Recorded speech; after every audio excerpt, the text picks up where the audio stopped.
The night Duchess Vivienne Ashford nearly bled to death, her husband was 30 miles away with his hands on another woman's waist. That is the fact England would whisper about for years, not in scandal sheets, not in courtroom testimony, but in drawing rooms where women with careful smiles leaned toward each other and spoke the Duke of Blackthorn's name the way you speak about a wound that never quite healed. Damien Blackthorn was the most powerful nobleman in England. He commanded fear the way other men commanded respect, and on the worst night of his wife's life, he was simply gone. Stay with this story, because what happened next is not what anyone expected, least of all him. The labor began just after 10 o'clock. Mrs. Harrow, the head housekeeper, heard the first cry from 2 floors below. Not a sound of pain exactly, more like something tearing loose from its moorings. And she dropped the candle she was carrying and ran. By the time she reached the Duchess's chamber, the maids were already clustered at the door in various states of uselessness, hands pressed to their mouths, eyes wide and helpless in the way of people who understand that something has gone badly wrong but lack the authority to say so aloud. "Move," Mrs. Harrow said. They moved. Inside the room, Vivienne Ashford, 23 years old, 7 months along, married to the Duke of Blackthorn for 2 years and 4 months, was gripping the bedpost with both hands and breathing in the deliberate, measured way of someone who has decided that panic is a luxury they cannot afford. Her nightgown was already damp at the hem. The fire in the hearth had burned low, and no one had thought to feed it, and the room was cold in the particular way of old stone houses in November. A cold that settled into the walls and refused to leave regardless of what you burned. "Where is Dr. Pemberton?" Mrs. Harrow said, not a question, an order delivered to the room at large. "Sent a rider an hour ago," said the youngest maid, a girl named Polly, whose hands were shaking. "He hasn't come yet." "And His Grace?" Silence. The kind that answers everything. Vivienne turned her head. Her face was pale in a way that had nothing to do with fear and everything to do with blood pressure dropping in real time. And her eyes, gray, always gray, the color of water before a storm, fixed on Mrs. Harrow with an expression the housekeeper would remember for the rest of her life. Not anger, not desperation, something worse than both. The flat, exhausted recognition of a woman who has already done the math and arrived at an answer she didn't want. "He isn't coming," Vivienne said. Her voice was steady. That was the worst part.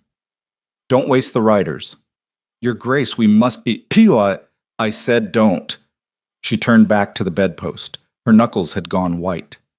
"Send for the midwife from the village. Get more blankets. Stoke the fire." A pause, just long enough to be deliberate. "And close the door. I don't want an audience." Mrs. Harrow closed the door. She stood in the corridor for 3 seconds, which was as long as she could afford, and then she went to find someone to send for the midwife and someone else to locate the Duke, because those were 2 problems, and she only had authority over one of them. Damien Blackthorn did not know his wife was in labor. He would say this later, repeatedly, to anyone who asked, and several people who didn't. He would say it the way men say things that are technically true and morally catastrophic, with the careful emphasis of someone who has identified the one fact that might save him and intends to hold on to it regardless of what it costs everyone else. He did not know.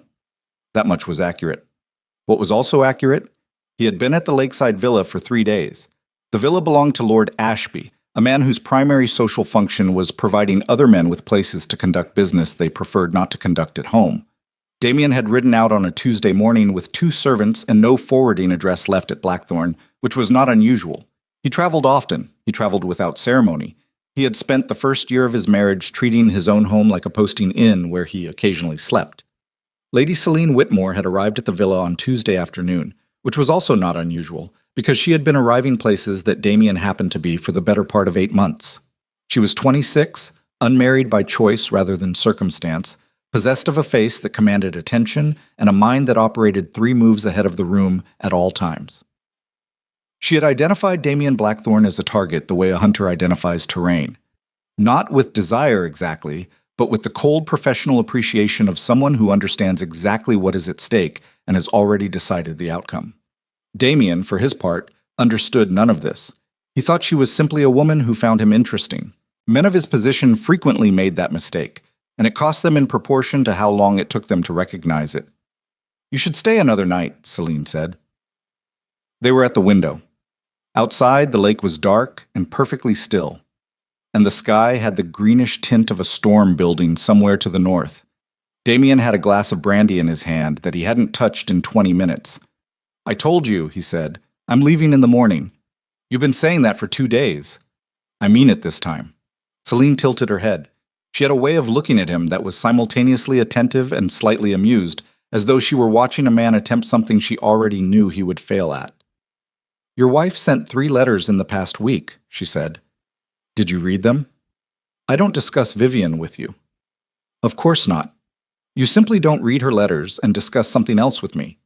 She picked up her own glass and turned away from the window with the unhurried grace of someone who has never needed to rush toward anything in her life. "I'm only curious what she writes about, whether she knows." Damien set down his glass. Something moved through his face, not guilt, not quite, but its biological precursor, the animal awareness that a line has been approached. "Knows what exactly?" "What you've been thinking about." Celine looked at him over her shoulder. "What you've been saying to me for months. Whether she can read it on you when you come home." She paused. "Can she?" The fire cracked. Outside, the first thunder rolled in from the north, distant and patient, a sound like a warning from someone who has decided not to raise their voice. Damien didn't answer. That was its own kind of answer. What he did not know, what Celine did not tell him, was that Vivian's most recent letter had not discussed feelings or suspicions. It had informed him that she had been experiencing early contractions for the past 4 days, and that the physician was concerned and that she wanted him home. It had been a careful letter. Vivian wrote all her letters with care, the way someone walks across ice, deliberately, without sudden movements, conserving weight. She had not begged. She had stated facts, because she had learned that begging Damien Blackthorne for anything produced approximately the same result as begging the weather. The letter had been intercepted 3 days before it reached him. Celine had a contact among the Blackthorne household staff, a footman named Ellis, who had debts and the moral flexibility that tends to accompany debts. And Ellis had been quietly managing Damien's correspondence for months. Anything from Vivian, anything that might bring the Duke home ahead of schedule. The replacement letter, the one Damien eventually received, if he received it at all, said simply that Vivian was resting comfortably and did not require his presence. Vivian had not written that letter. By midnight, the storm had arrived. It came with the full theatrical conviction of an English November. Lightning over the moors, rain driving horizontally against the windows, wind that found every gap in the old stone walls of Blackthorne and turned the corridors into something that hummed. The servants moved through the house in clusters, because moving alone felt wrong tonight. The house itself seemed to know something was happening in its east wing and did not approve. The midwife arrived at 11:30, a woman named Agnes Croft, who had delivered most of the children in a 20-mile radius, and who walked into the Duchess's chamber with the brisk, no-nonsense energy of someone for whom this was Tuesday, regardless of what it felt like to everyone else. She took one look at Vivian, and her expression changed in a way she could not entirely conceal. "How long?" she said. 3 hours, Vivian said. She was on the bed now, propped against pillows, her face the color of old candle wax. There was a quality to her stillness that wasn't calm. It was the stillness of someone who has put everything unnecessary down in order to carry the one thing that matters. "Something's wrong. Tell me what's wrong." Agnes did not insult her by denying it. "You're losing more blood than I'd like." "The child." "The child is positioned correctly, but you're early, Your Grace, and there's no pretending otherwise." "Then tell me what I need to do." Agnes told her, and Vivian did it. Every instruction, every demand her body made, with a focus so complete it was almost frightening. Polly, who had been pressed into service as the additional pair of hands the midwife required, would say later that she had never in her life seen anyone fight the way the Duchess fought that night. Not with rage, not with drama. With a kind of ruthless, quiet determination, as though she had located some deep interior lever and was holding it down with both hands regardless of the cost. 3 times during those hours, Vivian thought she was going to die. Not in a dramatic, swooning way. In the specific, clinical way of someone who can feel their body's resources being tallied and found insufficient. The blood pressure, the cold, the way the room kept tilting slightly on its axis and required conscious effort to correct. She was aware of the child, her son, as it turned out, born just before 2 in the morning, small and red, and making a sound like a question rather than a cry. She was aware of Agnes moving efficiently around her. She was aware of the storm outside, lightning painting the room white every few minutes. She was aware that Damien had not come. That awareness sat in her chest the way a splinter sits in a finger, not constantly agonizing, but always there, a small hot point of pressure that flared whenever she moved in a certain direction. She did not let herself think about it directly. Direct thoughts were expensive tonight, and she was rationing. She thought instead about the child, whether his lungs were working properly, whether the thinness of his cry meant weakness in his chest, whether Agnes's face, which remained professionally neutral, was concealing something worse than she was saying. "Is he breathing?" Vivian said. "He's breathing." "Is it enough?" Agnes looked at her. "He's small," she said, honestly. "And he came too early. There's no good way to say that, Your Grace. But he's here, and he's breathing, and those are the two things that matter tonight." Vivian looked at her son, this small, urgent, wrinkled fact of a person who had arrived 3 months ahead of schedule into a cold room in a house where his father had not bothered to come home. Something moved through her. It wasn't sentiment exactly. It was more structural than that. Something in her architecture shifting, certain walls coming down, others going up. A renovation she hadn't planned for but recognized as necessary. She reached out and touched his head with 2 fingers very gently, the way you touch something that you're afraid will break. "You came early," she said quietly, to him specifically, not to the room. "You'll have to learn to do that everywhere. The world doesn't wait." Agnes, pretending to be busy with something at the foot of the bed, said nothing. Outside, the storm began to thin. The lightning grew less frequent. The rain, which had been hammering the windows with genuine intent, settled into something steadier and less dramatic. The house stopped humming. Mrs. Harrow, who had been in the corridor for the past 2 hours with a candle she kept forgetting was burning down, finally permitted herself to sit on the floor with her back against the wall. Her hands were folded in her lap. She was not a woman given to strong expressions, but her face in that corridor, alone except for the guttering candle, held something that looked very much like controlled fury. The writer they'd sent for the Duke had returned 3 hours ago. His Grace, the writer reported, had been located. His Grace had received the message. His Grace had said he would depart in the morning. Mrs. Harrow had not told Vivian this. She intended to tell her eventually. When Vivian was stronger. When there was a right moment, if such a thing existed. She was not certain such a thing existed. Damien Blackthorne arrived at Blackthorne Estate at 8:30 in the morning, when the storm had passed and the grounds were wet and gray and the whole world looked wrung out. He came through the main entrance to a silence that was different from ordinary silence.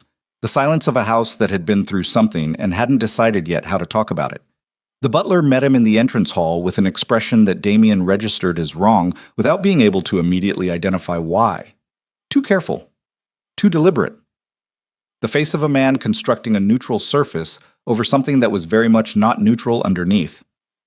"Your Grace," the butler said. "Where's my wife?" Damien said, because the silence was already communicating something and his body was already responding to it before his mind had caught up. "Her Grace is resting, sir. The physician is with her now." A pause. "And the young lord, as well." The world rearranged itself. "The child came," Damien said. "Last night, Your Grace. Just before 2 in the morning." Damien stood very still in the entrance hall of his own house, while November light came through the high windows and fell across the marble floor in long, gray strips. He calculated, very quickly, the distance between last night and right now. The hours, the storm he had watched from the window of a lakeside villa, while Celine refilled his glass and told him something that seemed important at the time, though he could not now remember what it was. "He's alive," Damien said. Not a question. More like a man testing the structural integrity of a floor before he puts his full weight on it. "Yes, sir. Small," the physician says, "and early, but alive." "And my wife?" Another pause. Fractionally longer than it should have been. "Her Grace is resting," the butler said again. The repetition did not reassure. It had the quality of a sentence that has been carefully chosen to be technically accurate. Damien went up the stairs. He went quickly. Not running, but with the particular controlled speed of someone who is using forward motion to prevent themselves from thinking too hard. The corridor outside Vivian's chamber was empty, except for Mrs. Harrow, who was standing by the window with her hands folded and her face arranged in a way that said she had been there a long time and had decided on her position. She looked at him when he appeared. She did not say good morning. She did not say anything. She simply looked at him with her hands folded and her expression giving nothing away, and the not giving anything away was itself a statement. Damien reached for the door handle. "Your Grace," Mrs. Harrow said. He stopped. She lost a significant amount of blood. The housekeeper's voice was level, informational, the voice of someone delivering a report rather than an accusation, though the difference was academic. The midwife from the village managed it. Dr. Pemberton arrived at 3 in the morning. He said if she had not had the care she did, the outcome may have been different. A pause. His word was different. He meant worse. Damien said nothing. "Your son's lungs are weak, sir." The physician is cautiously optimistic, which I understand to mean he does not know and is reserving judgment. She turned back to the window. "I thought you should know the summary before you go in." He stood there for a moment. Behind the door he could hear almost nothing, just the low murmur of the physician's voice, and then silence. He had been at a lake house 30 miles from here, while his wife bled in a cold room without him. He had been standing at a window with a glass of brandy, while a midwife he had never met kept his wife and son alive. He had received a message. The writer had confirmed he received a message, and he had said he would come in the morning. He had come in the morning. He pushed open the door. Vivian was in the bed. The physician stood near the window with his bag open, making notes in a small leather journal. In a cradle beside the bed, a cradle that had been prepared months ago in anticipation of March, not November, there was a very small bundle wrapped in white that was producing the faint, persistent, somewhat questioning sound of a newborn who has not yet made up his mind about the arrangement. Vivian looked up when the door opened. She looked at Damien. That look was the thing that would stay with him. Not the physician's expression, which was carefully professional. Not the room, which smelled of herbs and something metallic beneath them. Not even his son's voice, thin and real in the cradle beside her. Vivian's face, when she looked at him, was not angry. Anger would have been something. Anger had heat in it, had energy, had the implication that she still expected something from him, and had been denied it. What was on her face instead was simpler and worse than anger. It was the face of a woman who had needed something very desperately and had stopped needing it sometime during the night, not because she got it, but because she found a way to survive without it, and survival had required her to put it down permanently. She looked at him. She didn't speak. Damien opened his mouth. "Don't," she said. Her voice was quiet. Not cold. Coldness would have been a temperature, would have implied its own opposite. This was something that had moved past temperature entirely. "Vivian, I said don't." She turned her head toward the cradle, toward the small, uncertain sound coming from it. "His name is Edward," she said, to the room, not to Damien specifically. "I decided last night." He hadn't been consulted. He understood, standing in the doorway of his own son's birth room, that this was not an oversight. The physician had turned toward the window with the focused attention of a man who has decided this portion of the scene does not include him. The cradle went on, making its small sound. Vivian's hands were folded over the blanket, and she was looking at the wall, and the morning light was coming through the window in the gray, used-up way of light after a storm, and everything in the room was carrying the weight of a night that Damien had not been present for. He stepped inside. He closed the door behind him. He stood at the foot of the bed, and he looked at his wife, and he had absolutely nothing to say that was going to be sufficient. He knew this. He was a man who dealt in sufficiency, who had spent his entire life ensuring that he had the right leverage, the right information, the right position before he committed to anything. He had never in his adult life stood somewhere and had nothing. "I didn't know," he said finally, because it was the only thing that was true. Vivian looked at the wall. "The letters," he started. "Damien." Her voice, when she said his name, had the quality of a door being closed, not slammed, closed deliberately, with the latch clicked carefully into place. "I would like you to meet your son." He came around the bed. He looked into the cradle. Edward Blackthorne was smaller than Damien had expected. Smaller than he thought a person could be, and still contain what people contained. His face was red and slightly startled looking, as though he had arrived somewhere and was still taking stock. His hands were clenched at his sides in the instinctive way of newborns, holding on to something that wasn't there. His breathing was audible. That was the wrong word, but it was the word Damien kept coming back to, the visible work of each breath, the small chest lifting and settling with an effort that should not have been visible. Something happened in Damien's chest. It was not a comfortable thing. It was the kind of feeling that arrives before a man has decided whether he is going to acknowledge it, and then is simply there regardless. He reached down and touched the baby's hand. The tiny fist opened slightly, automatically, the way newborns' fists open, without volition, the pure animal reflex of it, and closed around Damien's finger. He stood like that for a long time. When he finally looked up at Vivian, she was watching him. Something had shifted in her face. Not warmth, not forgiveness, nothing he had any right to. But she was watching, and watching was something, was the last remaining thread of something that had been much larger and much stronger before last night pulled at it. The physician says his lungs need watching, Vivian said. I know. He'll need consistent care, consistent presence. The emphasis was fractional. It was also unmissable. Damien held his son's hand. Yes. Good, she said. And she turned away from him again toward the window, toward the gray morning, toward some internal position she had constructed during the night that was fortified and self-sufficient and did not include a door. He was still holding the baby's finger when the physician cleared his throat and mentioned gently that the Duchess needed to rest. Damien straightened. He looked at his wife, the back of her head, the deliberate line of her shoulders. He went to the door. He stopped with his hand on the handle. Behind him, Vivian said nothing. The baby made its small, questioning sound. Outside the window, the storm was entirely gone, and the sky was the flat, empty white of a slate wiped clean. I'm going to find out what happened, Damien said. Still nothing from Vivian. The letters. Why I wasn't... He stopped, pressed his hand against the door, started again. Something isn't right with how this happened, and I'm going to find out what it is. The silence stretched, then, from the bed, quietly, without turning. 3 letters, Damien. Her voice was almost conversational. Almost. I sent you 3 letters in the past week. Did you read any of them? He had read one. The one that said she was resting comfortably and did not require his presence. He had read it and felt relieved and gone back to the villa window and his glass of brandy and the woman who kept refilling it. The cold moved through him. No, he said, which was the only honest answer left. I don't think I did. The door opened before he could touch the handle. Ellis the footman stood in the corridor. Ellis, who had been with the Blackthorn household for 3 years. Ellis, who Damien had never had a reason to examine too closely. Ellis, whose face in this moment had the particular quality of a man who has made a calculation and is discovering it was wrong. Behind Ellis, Mrs. Harrow. And in Mrs. Harrow's hand, a small stack of letters, 5, perhaps 6, unopened, their seals broken and repressed with the slightly too careful smoothness of someone who had opened them and done their best to close them again. She held them out to Damien. Her eyes went briefly, deliberately, to Ellis, then back to the Duke.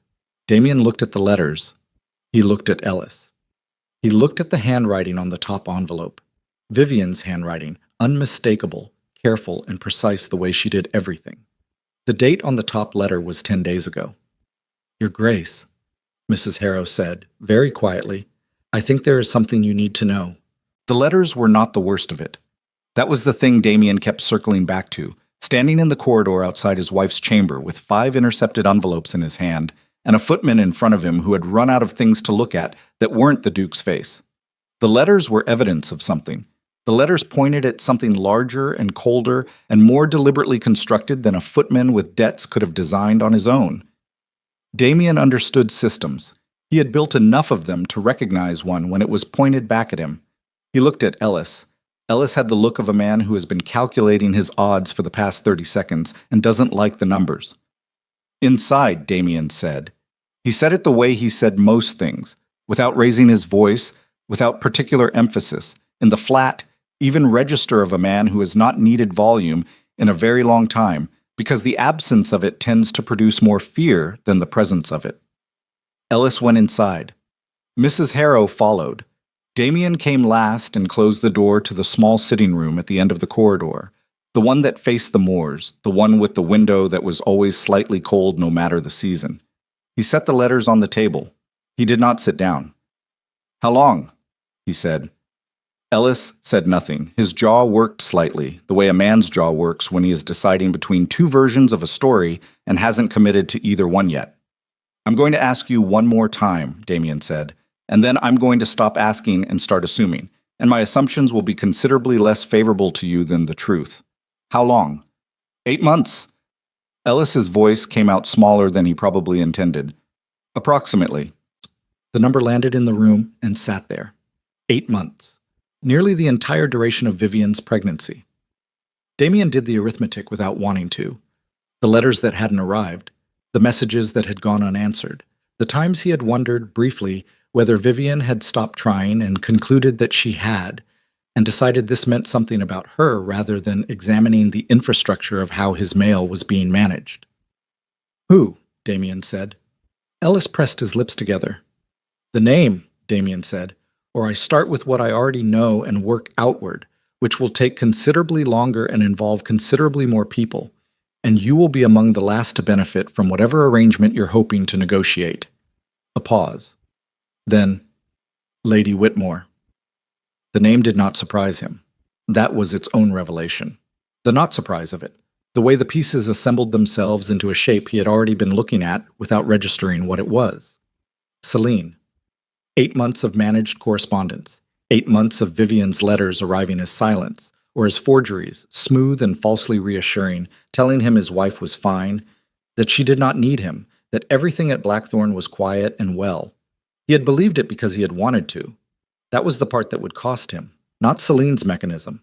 Mechanisms could be dismantled. The part that would cost him was the 8 months of choosing not to look too closely at something that confirmed what was convenient. He had been handed a version of his marriage that required nothing from him, and had accepted it without pulling at the seams. Mrs. Harrow was watching him from across the room. She was not watching him with sympathy. She was watching him with the particular attention of a woman who has been managing the consequences of other people's decisions for 30 years and is waiting to see whether this particular man is going to do something useful or something else. Lock him in the groundskeeper's rooms, Damien said. Don't let him send messages. I'll deal with him this afternoon. She nodded once. And find out who else. He picked up the letters. Ellis didn't manage this alone. Find out every name, every person in this house who touched anything that was meant to reach me or meant to reach my wife. I want a list by noon. Yes, Your Grace. He left the room. He did not go directly to confront Celine. That impulse, the one that wanted to move immediately, to drive 30 miles back to the lakeside villa and stand in front of her and demand an accounting, he recognized it as the kind of impulse that a younger version of himself would have followed before he understood that rage is only useful when it's directed, and direction requires information he did not yet have. Instead, he went to his son.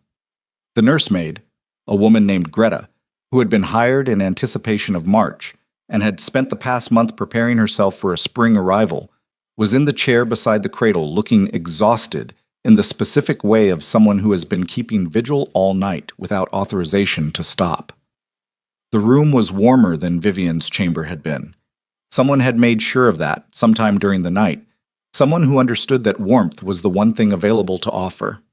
Damien stood over the cradle. Edward was asleep.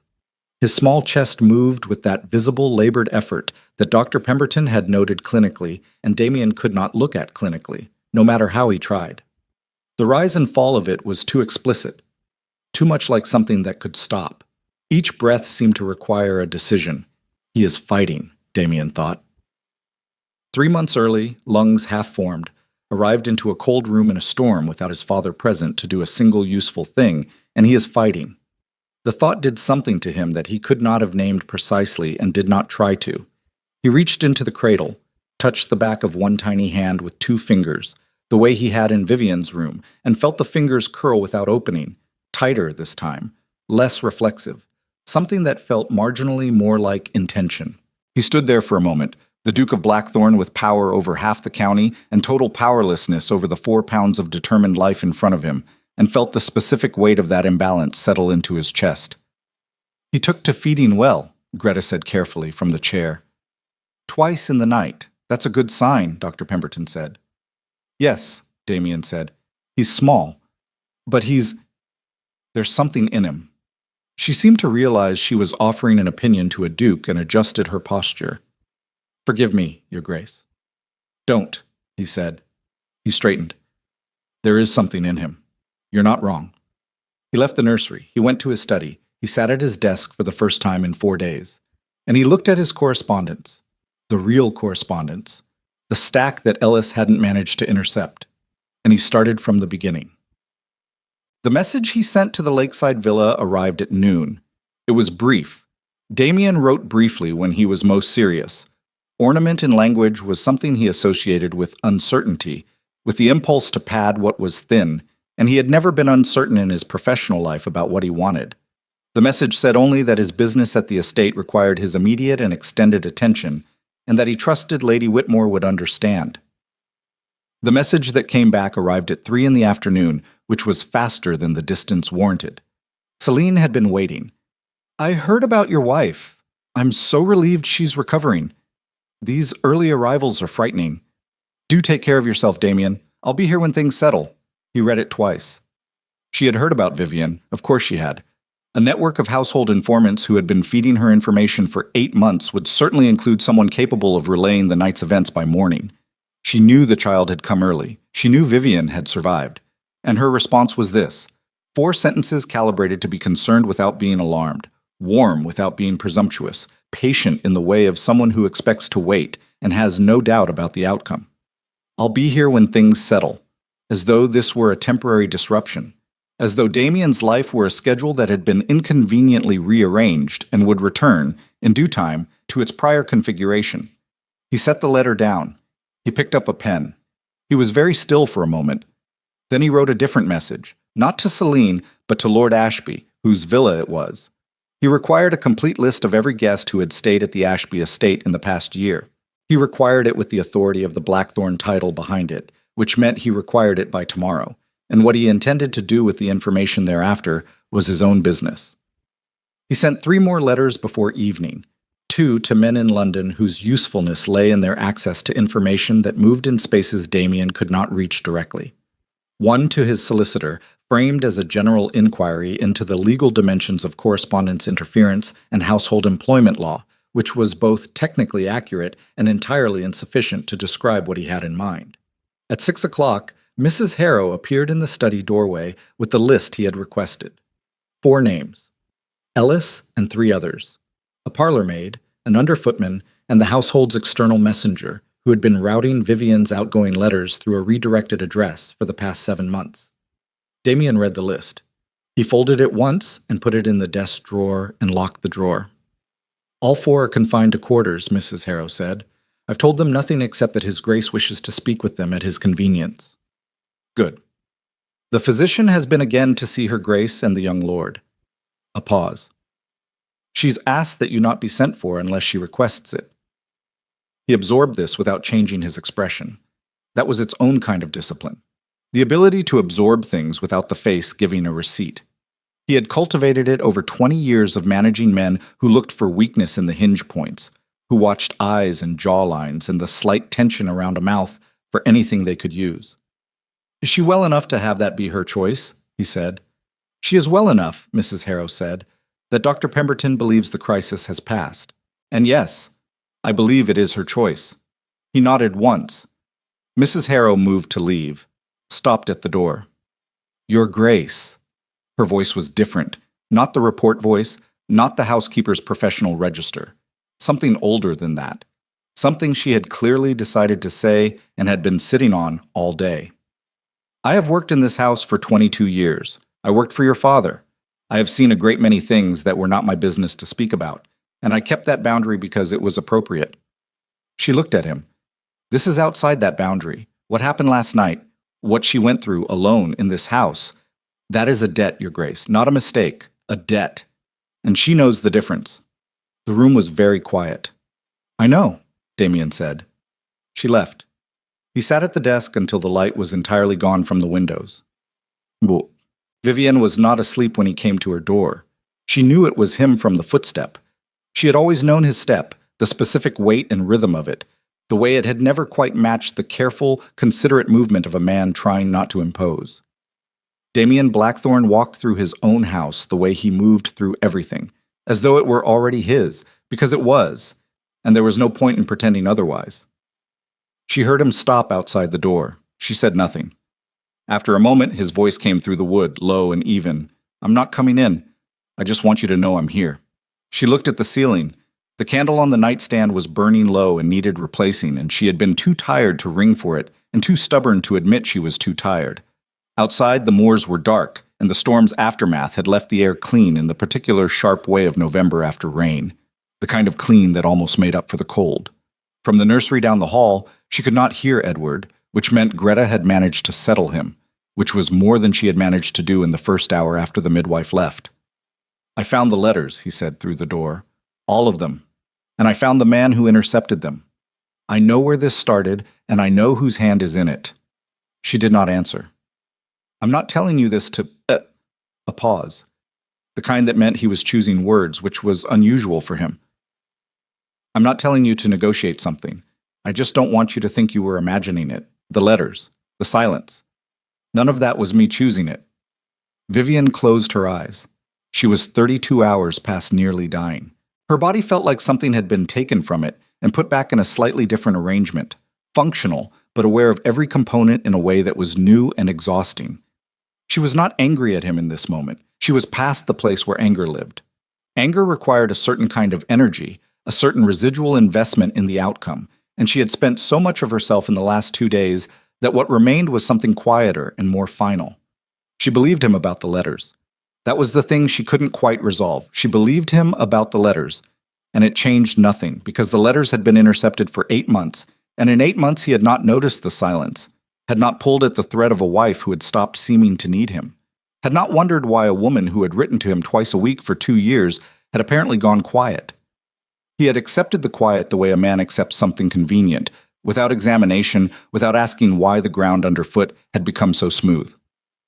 The door opened. She hadn't said, "Come in." He came in anyway. She opened her eyes. He was standing just inside the threshold, not advancing, as though he had calculated the exact distance that constituted entry without encroachment. He looked different. She had looked at this man for 2 years, and she knew his faces the way you know terrain you've crossed repeatedly, and this face was not one she had seen before. He looked tired in a way that went deeper than a missed night of sleep, and there was something around his eyes that she did not want to name because naming it would cost her something she needed to hold on to. "I told you not to come in," she said. "I know." "Then why?" He looked at her for a long moment. "Because I needed to see that you were all right. I needed to see it myself." "I'm alive," she said, the words flat and precise. "That's as far as I can get right now." "I know." "Do you?" She shifted against the pillows, too tired for the careful management of tone she usually employed around him. "Because you said the same thing in the corridor this morning, and I've been trying to figure out since then what exactly it is you think you know. You know I almost died. You know Edward is small. You know someone in your household has been managing your correspondence for 8 months. She looked at him directly. "Do you know what it was like to be in this room last night without you? Not in the abstract. Do you know what that actually was?" He held her gaze. He did not look away, which she noted, because there were things he had looked away from before. "No," he said.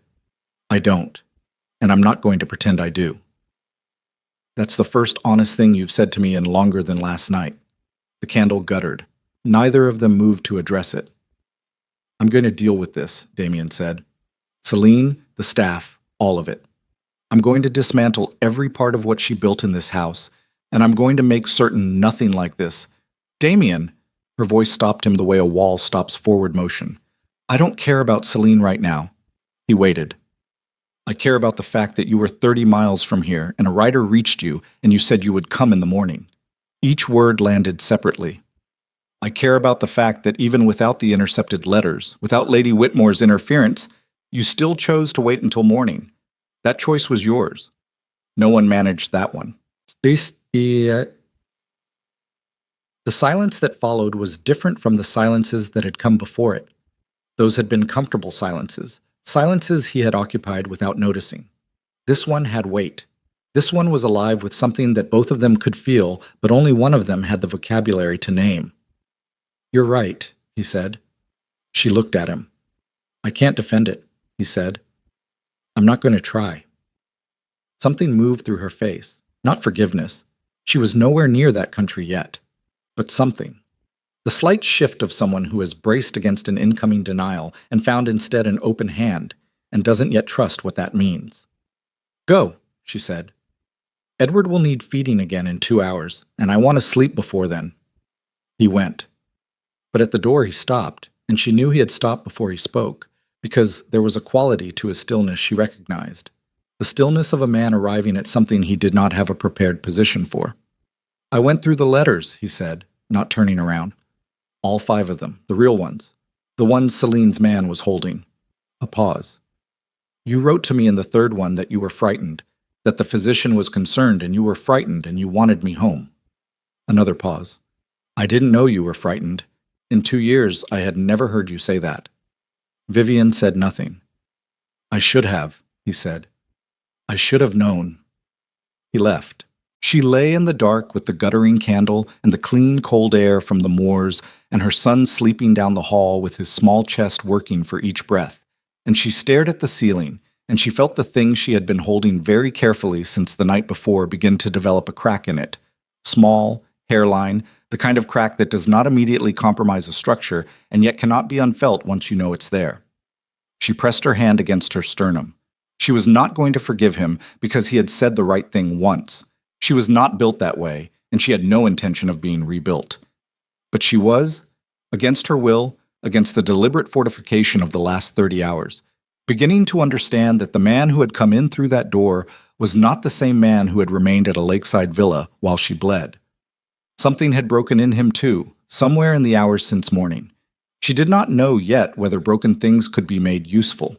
Down the hall, Edward made his small, questioning sound, and she pressed the call for Greta, and she turned onto her side and she closed her eyes.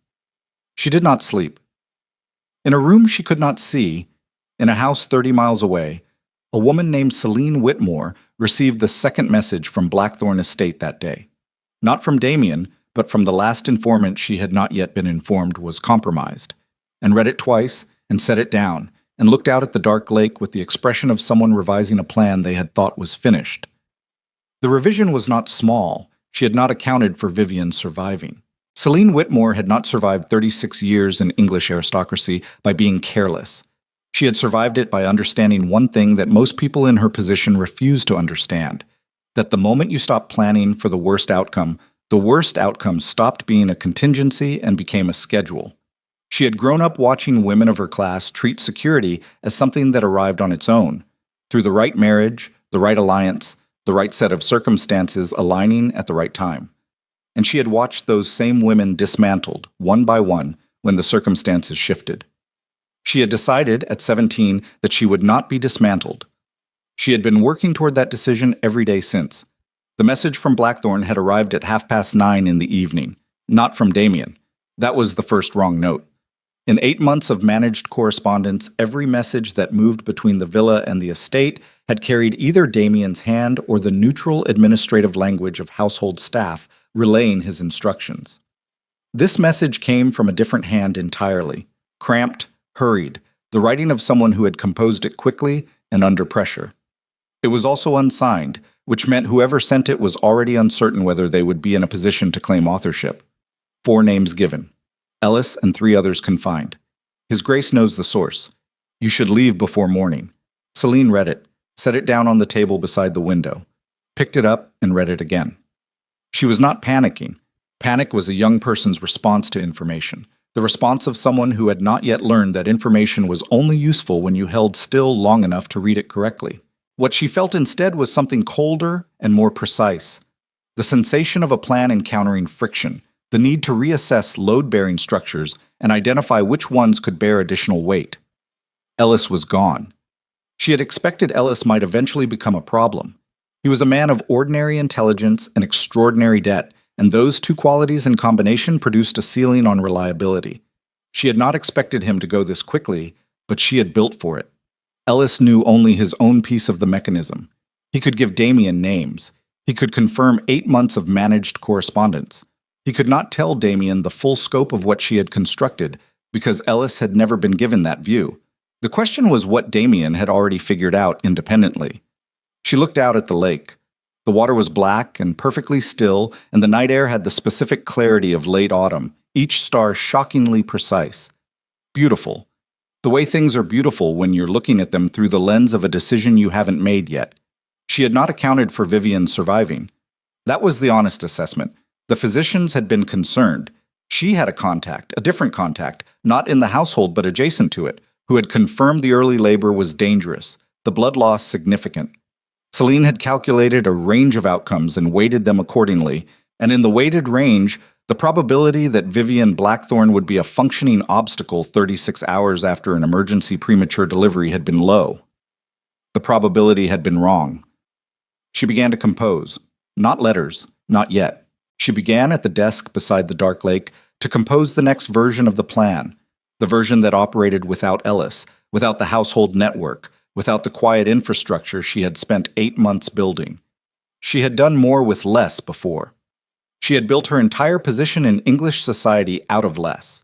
What she had now that she had not had at 17 was access to rooms, to conversations, to men who owed her in the specific, careful ways that men accumulate debts when they think no one is keeping records. She had letters of her own, not intercepted ones. Letters written to her by men who had trusted her with information they should have protected, who had said things in the particular looseness of intimate confidence that had seemed reasonable at the time and would look catastrophic on paper. Among those letters was a recent one from Damien, not romantic. She had been careful about that. Damien was a man who kept physical distance precisely because he understood that proximity was a form of commitment, and Celine had respected that instinct because crossing it prematurely would have ended everything. The letter was instead something more useful. Damien, in a moment of frustration with the political situation in London, had written to her about certain financial arrangements that were not intended for general knowledge, arrangements involving 2 other powerful families, a parliamentary vote, and a sum of money that moved through 3 intermediary accounts before reaching its destination. On its own, the letter proved nothing criminal. In the right hands, framed correctly, delivered at the right moment, it could end him. She did not want to use it. She wanted, still, the outcome she had been building toward. Damien's confidence, Damien's proximity, and in time, the position that proximity implied. The letter was a last resort. Last resorts had a way of becoming first resorts once you pulled them out, and she understood that using it would mean choosing a different kind of victory than the one she had planned. She closed her fingers around the pen. Not yet. She would give herself until morning to see how the situation developed before she decided whether she was playing offense or defense. She did not sleep. Damien left for London on the 4th day. Not for Celine. He had not gone back to the villa, had not sent another message, had not so much as spoken her name since the corridor conversation with Mrs. Harrow. He went to London because 2 of the men he had written to had responded with information that required a face-to-face conversation, the kind of conversation that could not happen by letter and should not happen with any intermediary present. He told Vivian before he left. She was in the sitting room adjacent to her chamber. The first day she had been permitted out of bed on Dr. Pemberton's cautious authorization, in a chair by the window with Edward in her arms and the particular expression of exhausted vigilance she had worn continuously since the birth. The baby was awake, which still surprised Damien slightly every time, the fact of his being awake and present and opinionated about it in his small, wordless way. London, Vivian said. 2 days, 3 at most. She looked at him. He had learned in 4 days that she had approximately 6 different ways of looking at him, and they were all distinct, and he was still mapping them. This one was the look that was withholding judgment while collecting information. The men I wrote to have something, he said. I need to see it in person. Related to Celine. Yes. She looked back at Edward, adjusted the blanket with a practiced efficiency that 4 days of new motherhood had apparently produced from nothing. And when you have what they have, she said, what exactly do you intend to do with it? Expose her, publicly, if necessary, completely. At what cost to you? He paused. The fact that you paused, she said, still looking at the baby, tells me there's a cost. There's always a cost. I'll manage it.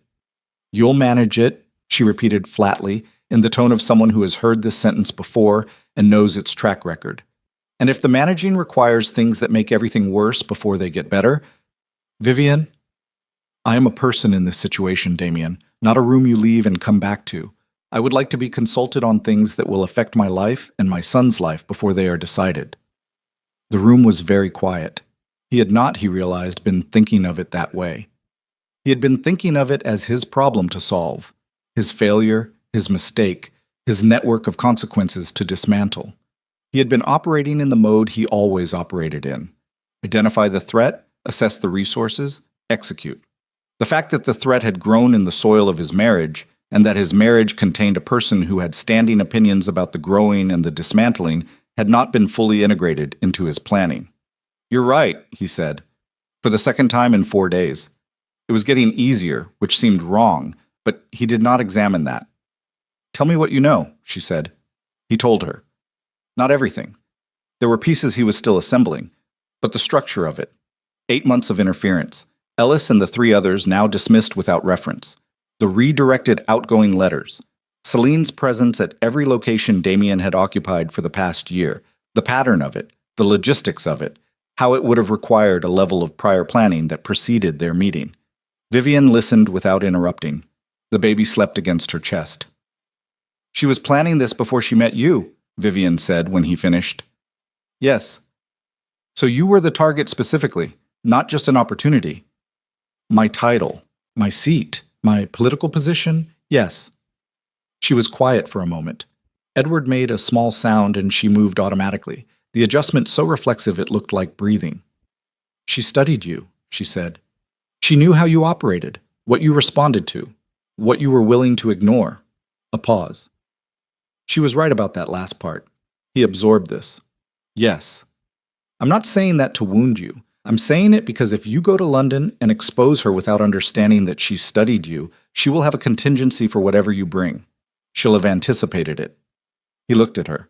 She was looking at the window now, at the gray November moors, with the expression of someone thinking several steps ahead of where they were standing.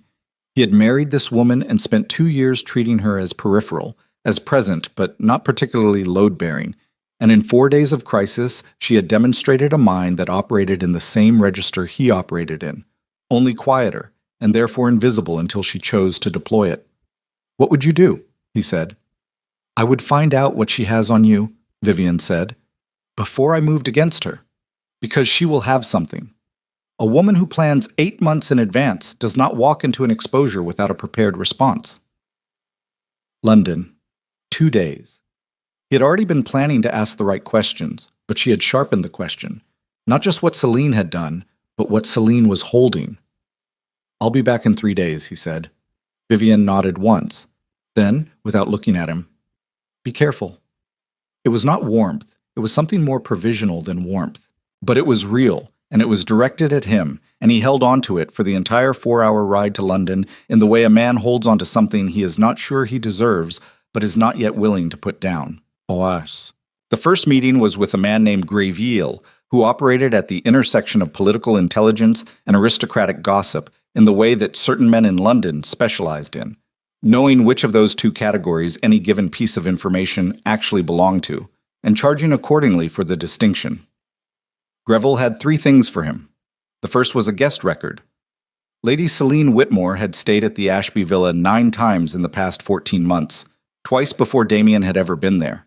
She had been there first. She had established herself in Ashby's social orbit with the specific patience of someone laying groundwork. And when Damien began using the villa for his own purposes, she was already there. The second thing was a name. A solicitor in Gray's Inn who had been conducting what appeared to be background research into the Blackthorn estate and its financial arrangements for approximately 10 months.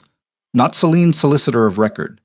A different man, paid through an intermediary, producing reports that had been delivered to a postal address that resolved through 3 degrees of separation to a property in Celine's name. She had been studying the estate. Not just Damien, the estate, the finances, the entailments, the vulnerabilities in the inheritance structure. Damien sat across from Greville in a private room in a private club and felt something he had not felt in a very long time.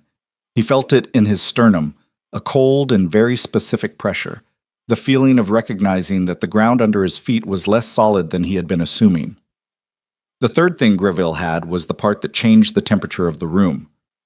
"There's a letter," Greville said. He had a careful face, the kind built for delivering information without absorbing any of the reaction. I became aware of it through a secondary channel. It appears to be in your hand, Your Grace, directed to Lady Whitmore, written approximately 6 weeks ago. The content as described to me involves financial arrangements relating to the Pemberton Bill. He paused.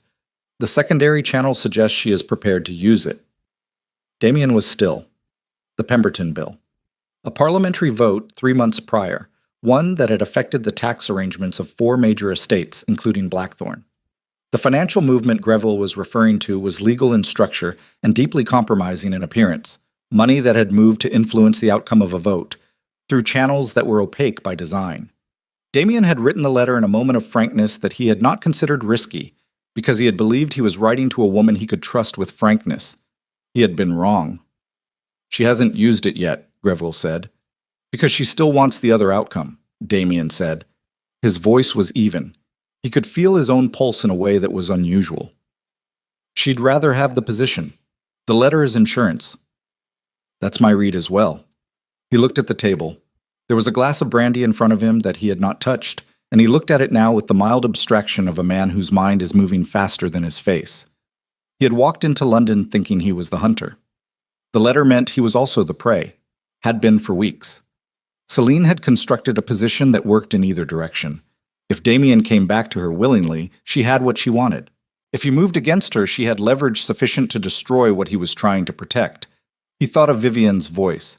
Find out what she has on you before you move against her. She had known. Not the specifics. She couldn't have known the specifics. But she had known the shape of it, the logic of it, the way a woman who plans 8 months in advance does not reach the end of the plan without a weapon for every contingency. He rode back to Blackthorn the next morning instead of staying for the second meeting. He found Vivian in the nursery. She was standing over the cradle with her back to the door, and she did not turn when he came in because she had already heard his step in the corridor and had been waiting for it. Edward was awake, doing his small, effortful breathing, his hands working at nothing. That was fast, she said. I have what I need. And? He came to stand beside her. They both looked at the baby for a moment, this strange new fact of their shared life, this small person who had arrived too early into a marriage that had not been ready for him and somehow persisted regardless. She has a letter, he said, from me. It involves the Pemberton vote. Vivian was quiet. Then, how bad? Bad enough that if it surfaces in the wrong hands at the wrong moment, it ends my seat and possibly my freedom. The nursery was warm. Greta was elsewhere. Outside the window, the afternoon light was thin and very clean, the light of a November day that had decided to make an effort. She's going to use it, Vivian said. Not a question. Not if she still thinks she can get the other thing she wants. Which is you. Which is this? He gestured slightly. The house, the title, what it all represented. Me is just the mechanism. Vivian turned to look at him. He met her eyes. Hers were gray and steady and doing that thing they did now, the thing they had started doing since the night of the storm. That assessment, that weighing, the measuring of the distance between what he said and what was true. If you expose her, she said slowly, she releases the letter. If you don't expose her, she has permanent leverage over you. And over this family. She looked back at Edward. That's the position she's built. Yes. Which means the only way out is to find the letter before she uses it, or make it irrelevant. The first is difficult. I don't know where she's keeping it. And the second? He was quiet for a moment. Making something irrelevant meant getting in front of it, disclosing it on his own terms, to the right people, framed correctly, before she could deliver it as a weapon. It meant a controlled demolition of something he had spent years building, accepting a smaller loss to prevent a larger one. It was the kind of decision that required a particular capacity for self-overruling that he had never previously needed to develop. The second is possible, he said. Vivian said nothing. It would mean going to Lord Harcastle before she can reach him, telling him myself. The arrangements, the letter, all of it. Harcastle was the senior political figure most implicated by the Pemberton vote, the man with the most to lose, and therefore the most incentive to help manage the exposure. It would cost something, but it would take the weapon out of her hands. He felt Vivian looking at him, really looking. You'd have to be honest, she said. Her voice had a quality he couldn't immediately classify. Not managed, not strategic, actually honest. Yes. About something that exposes you. Yes. You've never done that. The words were not cruel. They were simply accurate, delivered in the flat, clear register of someone who has been observing a person for 2 years and is now reporting what they saw. No, he said. I haven't. The baby made his small sound. The afternoon light moved slightly as a cloud passed. Somewhere in the house a door opened and closed. Then do it, Vivian said. He looked at her. Because the alternative is spending the rest of your life being managed by a woman who studied you and found all the places where you won't look. She held his gaze. And I will not raise my son in a house that is owned by someone else's leverage. It was not a declaration of solidarity. It was not forgiveness or warmth or any of the things he might have wanted it to be. It was Vivian Blackthorne drawing a line in the ground and telling him which side of it she intended to stand on. For Edward, for the house, for the future she was going to build regardless of what he decided, and telling him with perfect clarity what it would take for him to stand beside her. He had to change something fundamental. Not tactics, not approach, something underneath. All right, he said. From downstairs at that moment came the sound that unmade everything. Mrs. Harrow's voice, controlled, rapid, carrying the particular compression of a woman delivering news she had been hoping not to deliver, came up through the floor of the nursery as she spoke to someone in the entrance hall below. And then another voice, a woman's voice, unhurried, assured, carrying the specific confidence of someone who had rehearsed their arrival. Celine Whitmore was in the house. She had not waited for morning. Damien was already moving before Vivian spoke.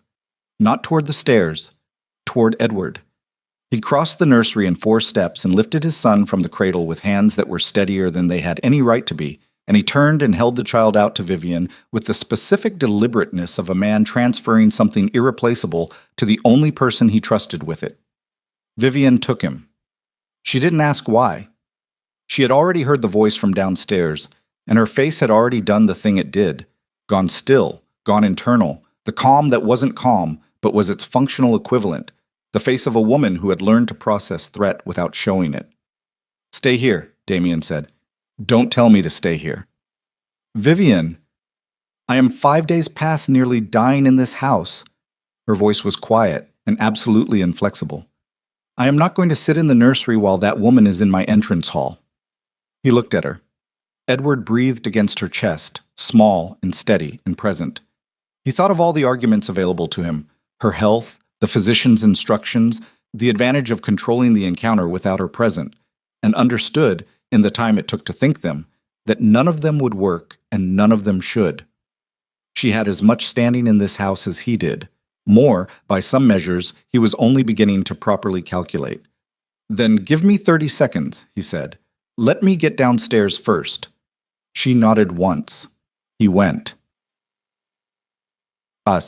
Celine was in the entrance hall. She was dressed for travel, which meant she had come directly. No villa stop, no intermediate arrangement. She was standing near the center of the hall with the posture of a woman who has arrived somewhere she expects to be received and is prepared to wait for that expectation to be met. Mrs. Harrow was near the door with her hands folded and her expression doing the thing it did when she was managing something she deeply disapproved of, radiating contained disapproval through pure stillness. 2 servants flanked the entrance. They were looking at anything that wasn't the woman in the center of the room. Celine saw Damien reach the bottom of the stairs, and her face did something that was almost a smile. Almost. It was the expression of someone who has rehearsed a range of opening positions and is selecting the most appropriate one in real time. Damien, she said, warm, unhurried, the tone of a woman arriving at a social engagement, not a confrontation. I came as soon as I could. I heard about Vivian, about the child. I wanted to offer my support in person. He stopped at the foot of the stairs. He had known this woman for 8 months. He had sat across from her at tables, ridden beside her on country lanes, stood at windows in rented villas talking about things he had mistaken for honesty. He had believed she found him interesting. He had believed it was simple, desire or ambition in its ordinary manageable form, the kind of thing that every man in his position navigated regularly and filed under known risks. He understood now that he had been looking at a clock and believing it was a mirror. "Mrs. Harrow," he said, without taking his eyes off Celine, "leave us." Mrs. Harrow hesitated one fraction of a second, just long enough to register that she wanted to argue, and then left. The two servants followed. The entrance hall went quiet with the specific quality of a space that has been recently vacated and is aware of what remains. "You look tired," Celine said. Her voice had adjusted slightly, more intimate now, calibrated for the reduced audience. "This has been a terrible week for you. For both of you, I imagine. How is she?" "She's recovering." "And the child?" "Recovering." "That's a relief." She moved toward the sitting room door, not waiting for an invitation, moving with the practiced naturalness of someone who has mapped a space and knows where the center of gravity lies. "Can we sit?" "No," Damien said. She stopped, turned. The almost smile remained, but something behind it had shifted, recalibrated, adjusting to new data. "You came here for a reason," he said. "We can address it here." She looked at him for a moment. The warmth did not leave her face. It was too structurally embedded to leave quickly. But behind it something colder surfaced, like a stone made visible by a drop in water level. "I came," she said carefully, "because I was concerned about you, about the situation, about what might be said and by whom before you and I had a chance to speak." "You came because Greville talked." A pause. Fractional. Gone in under a second. But he saw it. "I don't know He told me about the letter," Damien said. "The one in my hand regarding the Pemberton vote. He told me you have it, that you've been holding it, and that you're prepared to use it." He watched her face. "So we can skip the concern. What is it you actually want?" The entrance hall was cold. November had gotten into the stone again, the permanent seep of it. Somewhere above them, distant, barely audible, Edward made his small sound, and then went quiet. Celine looked at him for a long moment. Then, with the ease of a woman removing a mask she had finished kneading, the warmth left her face entirely. What replaced it was not cruelty. It was something more unsettling than cruelty. The focused, impersonal attention of someone who has been working toward a specific outcome for a long time and is now simply managing the final steps. "What I want," she said, "is what I've always wanted. I want a position that is secure, influence that is real, a seat at the table where decisions actually happen." She tilted her head slightly. "I don't particularly need a husband. I need a partnership with someone who has the title and the political weight to make everything I bring to the arrangement functional. I thought I had communicated that clearly." "You communicated it through 8 months of manipulated correspondence and a nearly fatal childbirth." "I communicated it through a series of reasonable arrangements that kept a situation stable while I assessed whether you were capable of the kind of partnership I described." Her voice was even. "The childbirth was not something I arranged. I arranged for you to be away. What happened to Vivian was a consequence of prematurity, not of anything I did. You kept me away from my wife while she bled." "You were away," she said, "because you chose to be there. I provided an invitation. You accepted it, every time." A pause. "That's the part that bothers you most, isn't it? Not what I did, what you made easy." The words landed with the accuracy of something aimed. He felt them land, felt the specific truth in them, the edge that was most effective precisely because it was not entirely wrong. She was good. He had known she was good. What he had not understood until now was that her particular skill was not manipulation in the ordinary sense, but something more refined, the ability to locate a man's existing inclinations and create conditions in which he followed them to her preferred destination, so that afterward he could not point to any single moment of being forced. It required a target who was already moving in a useful direction. He had been moving in a useful direction. "The letter," he said, "is in a safe place. I want it back." "I imagine you do." "Name a price." She smiled. A real one this time. The first real expression he had seen from her in 8 months, possibly longer. "That's not how this works, Damien. The letter isn't a commodity. It's the foundation of a conversation. What I'd like to have is an honest conversation about what this arrangement could look like, going forward, with everything on the table." "There is no arrangement," he said. "There is no going forward. You are in my house without an invitation, and you are leaving." "I'm leaving," she agreed pleasantly, when we've concluded our conversation. I have no interest in prolonged conflict. I have interest in a functional outcome." She looked at him steadily. "Vivian nearly died. Your son is fragile. You are holding a political position that depends on the Pemberton arrangements remaining private. These are your realities. I am not your enemy unless you decide I am." "You are my enemy," he said, "because you made a choice 8 months ago that treated my wife and child as acceptable losses." Something moved through her face. Not guilt. It was too unfamiliar a terrain for guilt. Something closer to impatience. The impatience of a person who has assigned a low priority to a consideration that someone else is insisting on weighting heavily. "Your wife is alive," Celine said. The temperature of the room dropped approximately 4 degrees. Damien did not respond. He was very still in the way he went still when something crossed a line he had not previously known the location of. He could feel his pulse in his hands, in the back of his jaw, in the specific cold clarity that arrived when he stopped managing his reaction and simply let the reaction be what it was. He was not a man who lost his temper. He was a man who became, when pushed past a certain point, something quieter and considerably more dangerous than anger. "Your wife is alive," Celine repeated, not reading the stillness correctly, or reading it and deciding to push through it. "And your son is alive, and the Pemberton arrangements are private, and all of that can remain true. I am offering you a way to keep it all intact. I am offering you—" "Get out of my house," the voice from the stairs. "Vivian." She was on the landing, not at the bottom, not fully descended, but visible, present, holding Edward against her chest with one arm and gripping the banister with her other hand in the way of someone who has been instructed not to exert herself and has decided that instruction is inapplicable to present circumstances. She was in her day clothes, the first time since the birth, and she was pale in the way she had been pale for 5 days, the pallor of someone who has spent significant blood and not yet fully replaced it. She looked at Celine with an expression that had nothing in it that needed translating. Celine looked up at her. Something shifted in her face. A recalculation, rapid, the brief visible effort of integrating new data. She had built her plan around a Vivian who was peripheral, who was managed out of the picture by her own husband's absence. The Vivian on the stairs, holding her son with 5-day-old hands that did not shake, looking down at her with eyes the color of storm water, was not that Vivian. She had miscalculated. She was understanding this in real time. "Vivian," Celine said, and the warmth attempted to return. "I'm so glad you kept my husband 30 miles from this house while I nearly died." Vivian's voice was level, lower than usual. The level of it was worse than volume would have been. "You paid servants in my home to intercept my letters. You planned this, not as an accident, not as a consequence, but as a deliberate strategy. And now you are standing in my entrance hall discussing arrangements." A pause. "I am 5 days past a premature labor with significant blood loss. I have not slept more than 3 hours in a row.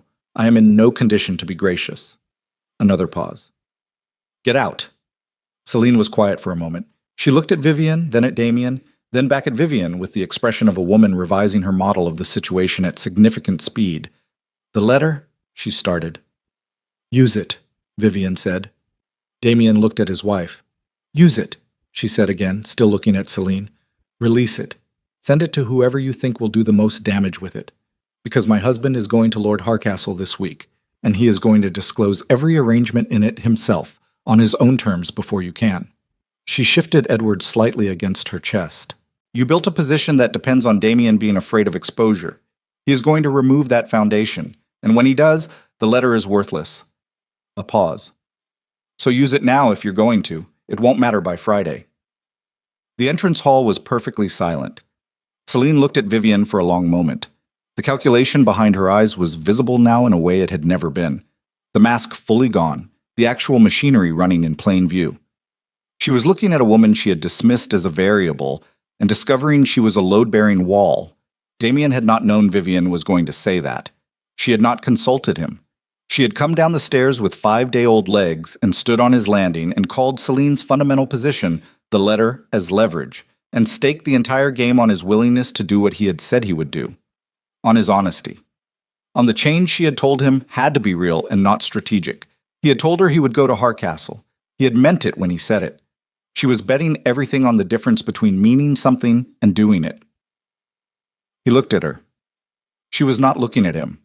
She was watching Celine, her face still, her arm around Edward, her knuckles on the banister the only visible evidence of the physical cost of standing there. She had not looked at him because she did not need confirmation. She had already decided whether she believed him. "I'll see myself out," Celine said.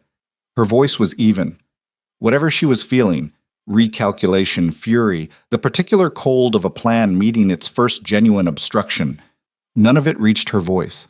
She was too disciplined for that. She moved toward the door, unhurried, and she stopped with her hand on the latch, and she looked back at Damien with an expression that was not defeat, and was not a threat, and was something in between. "She nearly died," Celine said quietly. "And you were at my window. That's not something you fix with a trip to Hardcastle." She looked at him for one more second. "But I suppose you know that." She opened the door. The November air came through in a cold, clean gust that moved through the entire entrance hall and reached the stairs, and reached Vivian, and reached Edward's blanket, and moved it slightly. Celine Whitmore walked out of Blackthorn and closed the door. The latch clicked. The hall went absolutely still. Damien stood at the foot of the stairs. He looked up at his wife. She was looking at the door. Her jaw was set, and her eyes were too bright, and her hand on the banister had tightened until the knuckles had gone white, and he understood that what had held her upright on those stairs through that entire conversation had been will and nothing else, that the body doing the holding was 5 days past catastrophe, and that it was now, with the door closed and Celine gone, beginning to register the cost. He went up the stairs. She did not say anything. He reached the landing, and he took Edward from her with one arm, his son, who weighed almost nothing and required everything. And with his other hand he caught her elbow, because she was not going to ask for the support, and she needed it. She let him. That was the thing that unmade him slightly. She let him. They stood on the landing for a moment, both of them, in the silence of the house with the cold still fading from the entrance hall below, and Edward breathed his small, effortful breaths between them. "Hardcastle," Vivian said. "Friday," he said. "I'll leave Friday." She nodded. She straightened her arm, gently, not pulling away, just finding her own balance again, reasserting it. She looked at Edward's face, at the particular concentration of his sleeping expression, the small furrow between his brows that looked almost adult. She was right about one thing, Vivian said. She did not look at Damien when she said it. He waited. "You were at her window."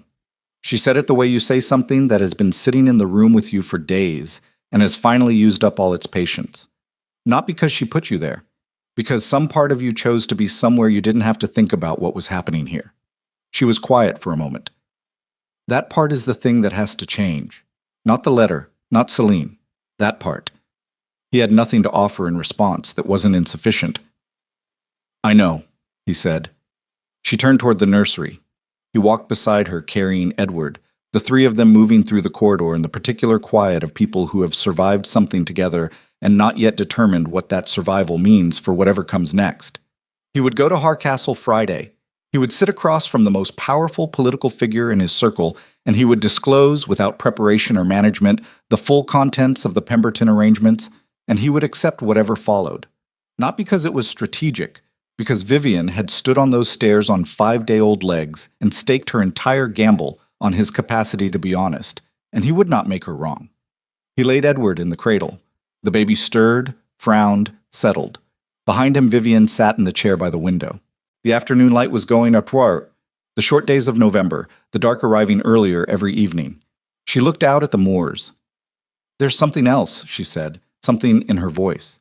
He turned. Her face was still directed at the window.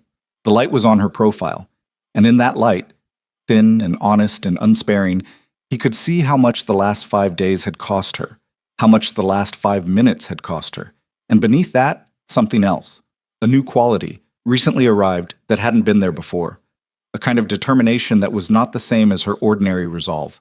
This had a different shape, harder at the edges, less negotiable. "I received a letter this morning," she said, "before you came back from London.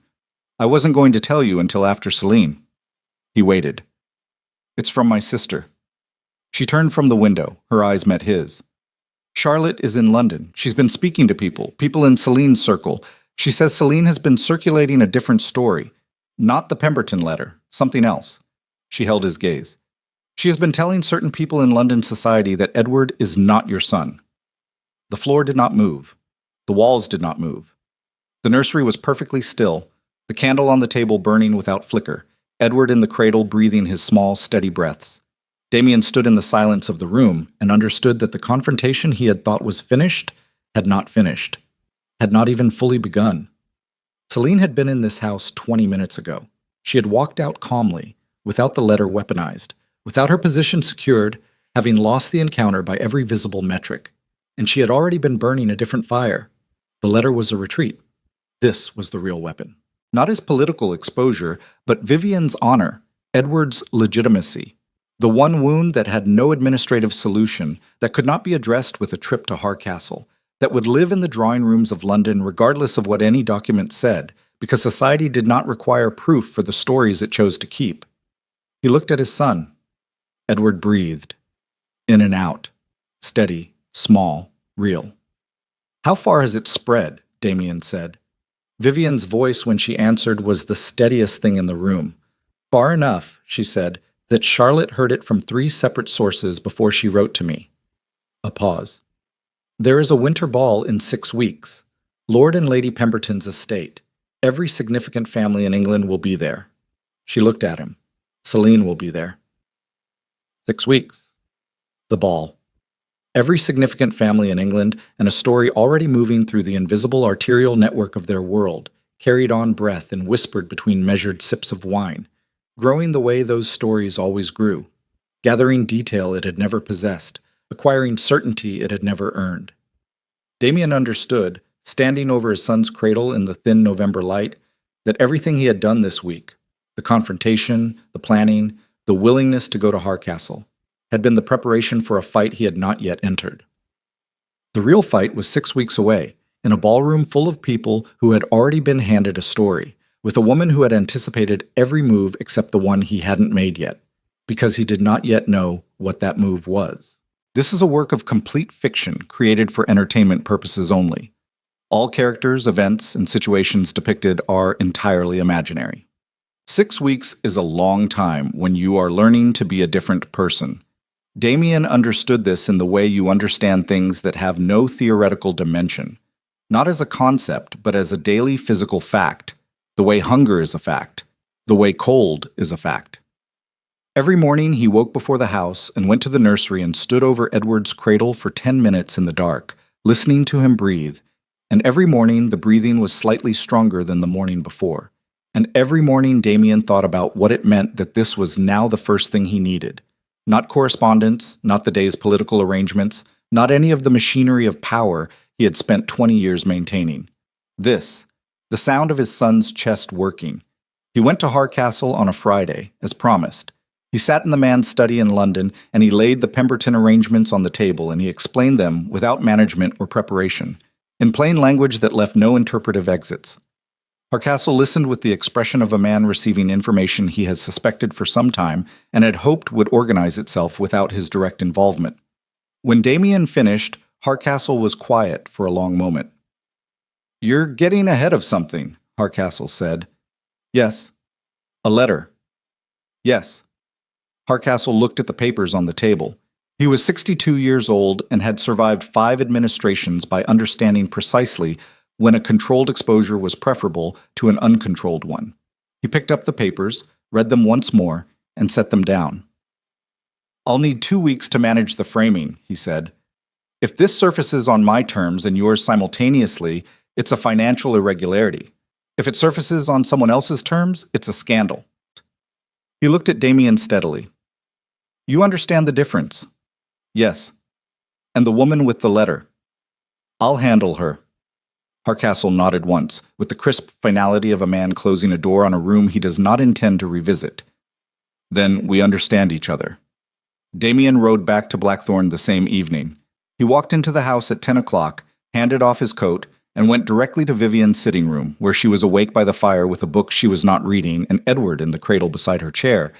She had taken to keeping him close in the evenings, a decision that had nothing to do with medical necessity and everything to do with something more primary than that. He sat in the chair across from her, and he told her everything Hardcastle had said, every word, without selecting which parts were useful for her to know. She listened. She asked 2 questions. She nodded. Good, she said. That was all. But the way she said it, not relieved, not approving, simply acknowledging a thing completed, told him more than a longer response would have. She had expected him to do it. She had stopped waiting to see whether he would, and moved on to what came next. That shift in her expectations, small and unannounced, cost him something he did not have a name for and would not have traded. The 6 weeks passed in that register. Not warmth, not yet, not reliably, but a gradual and unsentimental thaw, the kind that happens in the ground before it happens in the air. He was present. That was the first and most repeated fact of those 6 weeks. He did not travel. He did not find reasons to be elsewhere. He sat at his desk in the house he had previously treated as a posting inn, and he worked, and he ate dinner at the table where Vivian sat, and he went to the nursery in the dark and stood over Edward's cradle, and the accumulation of those days built something that had no dramatic moment of construction, only the evidence of itself in retrospect. Edward gained weight. The physician stopped using the word cautious in front of optimistic. His cry lost its questioning quality and acquired something more declarative, more certain of its own right to be heard. Vivian watched this with the attention of someone monitoring a structure they have invested everything in, and the watching had a quality to it, a fierce, exhausted, unperformative love that Damien witnessed every day and understood he had nearly cost her entirely. He did not tell himself this to punish himself. He told it to himself as a fact, the way you hold a compass bearing, not to dwell on where you were, but to stay oriented about where you were going. The Pemberton Winter Ball fell on the 15th of December. The estate was 2 hours from London, large enough to contain 400 guests without strain, and by the time Damien's carriage arrived, the entrance was lit with torchlight that turned the falling snow gold. He helped Vivian down from the carriage. She was in dark blue, not the pale colors she had worn before the birth, not the careful neutrality of a woman trying not to take up space. She had dressed with intent tonight, with the specific deliberateness of a person who understands they are walking into a room that has already been talking about them and has decided to make that room's job more difficult. She took his arm. Her grip was steady. Inside, the ballroom was exactly what he had expected. 400 people arranged in the careful formations of English society at its most theatrical, everyone aware of who had arrived and with whom, the conversations layered in the specific way of rooms where everything said aloud is the less important half of what is being communicated. They saw the looks. Both of them. The small recalibrations that moved through clusters of people as Damien and Vivian passed, heads turning a degree, conversations pausing and resuming at a different angle. The story had been moving through this room for 6 weeks, carried on the invisible current that connected these people, and it was here now in the way these things were always here, not spoken, but present, hovering in every slight hesitation and overly warm greeting. Damien felt Vivian's arm tighten fractionally against his. He covered her hand with his and kept walking. Celine was near the east windows. She was in cream and gold, and she was positioned with the unconscious precision of someone who has selected their location in a room the way a general selects terrain, visible, well lit, adjacent to the conversation clusters that mattered. She had not looked toward the entrance when they arrived, which meant she had been watching it. She saw them. Something moved through her face. Not surprise, she was past surprise, but a recalibration, the brief visible adjustment of someone shifting from one prepared position to another. She did not approach. 40 minutes passed. Damien moved through the room with Vivienne. He introduced her to 3 men she had not previously met at this level, men whose opinions shaped the financial architecture of English aristocracy. And he introduced her not as his wife, which was her title, but by describing what she had navigated in the past 6 weeks in terms that left no room for the alternative story Celine had been circulating. He did it without announcement, without theater, woven into ordinary conversation in the way that truth, when delivered without performance, tends to be more durable than the alternatives. He watched the recalibrations happen in real time. He watched people do the arithmetic of 2 competing narratives and arrive, one by one, at the same conclusion, that the woman standing beside the Duke of Blackthorn, composed and direct, and clearly the axis around which her husband was orienting, was not the woman the other story described. It was not enough on its own. He knew that. Narratives did not die in one evening, and Celine had been thorough. But he was not trying to kill the story tonight. He He was trying to starve it. When Celine finally moved, it was with the decision of someone who has waited as long as waiting was useful. She came toward Vivian from across the room, through a gap in the crowd that Damien registered a half-second before it opened, and he understood.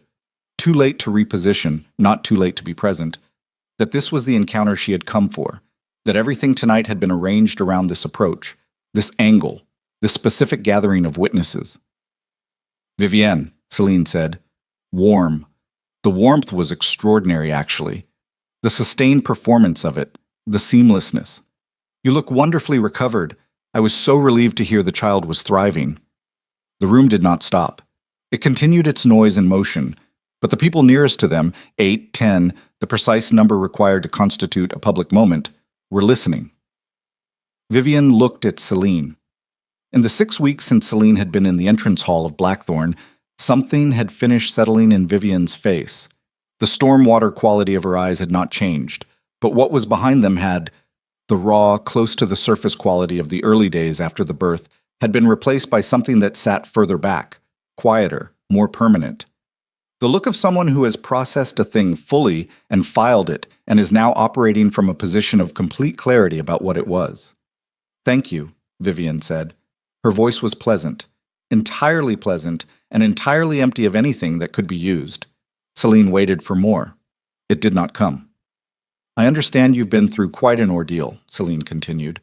The slight emphasis on ordeal was calibrated, not enough to be clearly hostile, more than enough to remind the nearest witnesses of the story she had been circulating. "Premature births are so frightening, I can only imagine." "I'm sure you can," Vivian said. The pleasantness remained constant. Celine looked at her. Then, with the decision of someone who has assessed the terrain and found the approach she wanted. "And the child? Edward, isn't it? He has Damien's look about him, I'm told. That's a relief, with everything—" "Lady Whitmore," Damien's voice. Not loud. He did not need loud. He had spent 20 years developing the register that required neither volume nor repetition, the register that contained within it the full understanding of what he was capable of and the implicit communication that it was currently being applied. Every person within 8 feet heard it and registered it. Celine turned to look at him. He had spent 6 weeks deciding what this moment would be, not planning specific language. The specific language had resolved itself, as it always did, in the moment itself. What he had decided was the nature of it. Not a threat, not a political maneuver, not the carefully managed exposure he might have engineered 4 months ago when his primary concern was the protection of his own position. Those tools belonged to the version of himself that had stood at a villa window and accepted a convenient silence without pulling at it. What he had decided was honesty, the kind that cost something, the kind Vivian had told him he had never attempted. "My son," he said, in the same register, to Celine and to the 10 people near them, and to the room that was, by now, doing the thing rooms did when they understood something was happening, going quieter, without going silent, turning its attention to a single point, "is my son. My wife nearly died delivering him in a house I was not present in because of a series of arrangements you made and a series of choices I made." He held her gaze. "I have spent 6 weeks being honest about my choices. I am going to continue being honest about them, including, if necessary, in rooms considerably less comfortable than this one." Celine's face was very still. "The letter you have," he said, "has already been disclosed. To Harcastle, 2 weeks ago, in full. Whatever you intended to do with it, that window is closed." A pause. "And the story you have been circulating about my son's parentage is false, which you know, which I know, and which I am now going to make it my specific purpose to ensure everyone in this room also knows." He looked at her steadily. "We're done. Whatever you built, whatever you planned, it's done. I am suggesting, clearly and finally, that you find a different future than the one you designed around my family." The silence had a texture now. It was the silence of a room that has witnessed something that cannot be taken back. The silence of a story that has encountered its counter-narrative in the most public possible venue. Celine stood in the middle of it. She was not a woman who showed damage easily. She had built herself to be resistant to damage. But there was something in her face in that moment, something that had to do with the gap between the plan she had built and the ground she was standing on, that was not quite concealed. She looked at Damien. She looked at Vivian. She made, in the space of approximately 3 seconds, the calculation she had been making and revising for 8 months, and arrived at a final answer. She turned and walked away. Not hurrying. She did not hurry. That much dignity she kept. She moved through the crowd with her head up and her pace controlled, and people moved aside for her, and she reached the far door and went through it, and the room exhaled around the space where she had been. Vivian was looking at the floor. Just for a moment, the brief downward look of someone absorbing the end of something they had been braced for a long time. Then she looked up, and she looked at Damien, and what was in her face was not triumph and was not relief. It was something quieter than both and more durable. He had told the truth in a room full of people, and it had cost him the control he had previously mistaken for strength. He understood, standing in that ballroom with the gold light and the snow against the windows, and his wife's eyes on him, that this was what she had needed from him. Not the exposure of Celine, not the political maneuvering, not even the trip to Harcastle. The willingness to stand somewhere and be seen without management, to be accountable in the place where accountability was most expensive. He had not known he was capable of it until 6 weeks ago, when she had staked everything on the possibility that he was. "Can we go home?" she said. "Yes," he said. They left before the supper course. Months. The carriage ride back to Blackthorn took 2 hours through snow that had thickened since they arrived, the world gone white and quiet and indifferent to the evening they had just come through. Vivian sat across from him in the rocking dark. Neither of them spoke for a long time. "She'll leave London," Vivian said finally. "Not a question. Within the month. There's nothing left for her here that isn't going to cost her more than it's worth. Will the Pemberton thing follow you?" "For a while. Harcastle has managed the framing. It won't end my seat." A pause. "It will cost me something in the short term, some political distance from men who prefer their alliances uncomplicated." "And you're all right with that?" He looked at her across the dark carriage. "I'm all right with that." She was quiet for a moment, looking at the snow through the window, then, "You didn't tell me you were going to say what you said tonight, about being absent, about your choices." "No." "Why?" He thought about this honestly. "Because if I had told you, it would have been something I prepared, something performed, and you would have known the difference." She turned from the window to look at him. The carriage swayed, the snow moved against the glass. "Yes," she said. "I would have." Blackthorn appeared out of the dark and snow at midnight. The lights in the lower windows visible first, then the mass of the old stone, then the gate. The carriage turned through it and came to rest, and Damien got out and helped Vivian down, and they stood for a moment in the snow in front of the house that had been his and was now theirs in a way it had not previously been, the distinction small and enormous. Inside, the house was warm, Mrs. Harrow had stayed up, which she would not acknowledge as anything other than ordinary professional practice, and she took their coats with her usual brisk economy and told them that Edward had been settled for 3 hours and had taken his feeding without complaint and was, in her professional assessment, considerably more opinionated than he had been last week, which she delivered as a medical report and which Damien understood as the highest possible endorsement. They went to the nursery. Edward was asleep. He was bigger than he had been 6 weeks ago. Not dramatically, not in a way you would notice if you had only met him once, but in a way that the people who had watched him fight his way through the first weeks of his life recognized as something earned. His face, relaxed in sleep, had Vivian's line to the jaw and something around the brow that Damien could not trace to either of them, and had decided simply belonged to Edward, who was already, at 6 weeks old, in possession of a personality that had no interest in being attributed to anyone but himself. Damien stood over the cradle. Vivian stood beside him. They stood there together in the quiet of the house, in the warmth of the nursery, in the particular silence of two people who have been through something that cannot be undone and are still standing on the same side of it. Not unchanged. He was not fool enough to think that what had happened left anything unchanged. He had been cracked open like old stone by water finding its way through, and he would never be the precise shape he had been before. And he understood now that this was not loss. It was the necessary cost of being a different kind of person than the one he had been. The person who stood at villa windows, who accepted convenient silences, who confused the management of his life for the living of it. Vivian reached into the cradle and touched Edward's hand. The tiny fingers curled. the reflex that was not quite reflex anymore, that had been acquiring intention week by week. "He's going to be difficult," she said softly. "Yes." Strong-willed, stubborn. "Yes." "He gets that from you." He looked at her. She was looking at Edward with the expression she always had in this room. That fierce, exhausted, unperformative thing that he had come to understand was the realest thing he had ever been in proximity to. She had not said she forgave him. She had not said she loved him. Not with those words, not yet.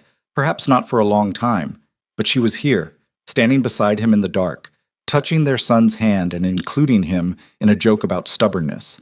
And he understood that what she was offering was not sentiment but presence, the same thing she had demanded of him, the same currency, and that it was, from a woman who had nearly died alone in this house while he was 30 miles away, an act of considerable courage.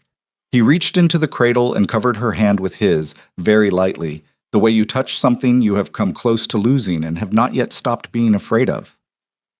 She did not move her hand away. They stood like that for a moment, the three of them, the sleeping child, the woman who had survived everything that had been thrown at her and come out the other side with her spine intact and her eyes clear, and the man who had spent 6 weeks learning what it cost to be worthy of the word trust. And outside the windows the snow fell without urgency on the moors and the old stone of the house that had been cold for a long time and was, very slowly, learning to be warm. "Come to bed," Vivian said. She did not look at him when she said it. She pulled her hand gently from beneath his and moved toward the door, and paused at the threshold, and did not look back but waited. He took one more look at his son, at the small chest rising and falling in its steady, hard-won rhythm, at the face that belonged entirely to itself.